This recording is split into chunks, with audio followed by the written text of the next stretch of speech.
Kaya ngayong araw, magandang itanong din natin sa ating mga sarili, am I allowing the world to shape my heart? Hinahayaan ko bang hubugin ng masalimuot na mundo at masamang kapaligiran ang aking puso? Or am I allowing Christ to transform it? O hinahayaan kong baguhin ng Diyos ang aking puso upang ang aking kapaligiran ay mahango? The world often tells us to fight fire with fire. Pero ang sinasabi ni Jesus, no. Fight darkness with light. Fight hatred with love.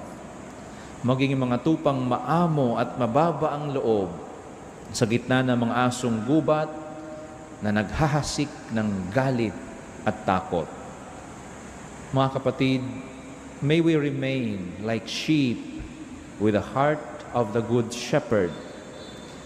Mga tupang may pusong katulad ng mabuting pastol, nakaugat sa Diyos, humahalimuyak sa kabutihan at nananatili sa katapatan.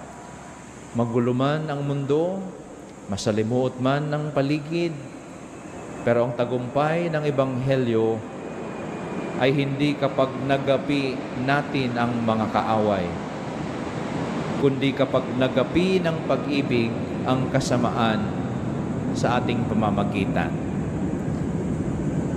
Ang tagumpay ng ating pananampalatayang Kristiyano ay hindi kapag nagapi na natin ang mga kaaway, kundi kapag nagapi ng pag-ibig ang kasamaan sa ating pamamagitan. Ito nawa ang pagsumikapan nating gawin dahil ito ang hamon ng Ebanghelyo at ng ating pananampalataya para sa atin. Sa grasya ng Diyos, mangyari nawa.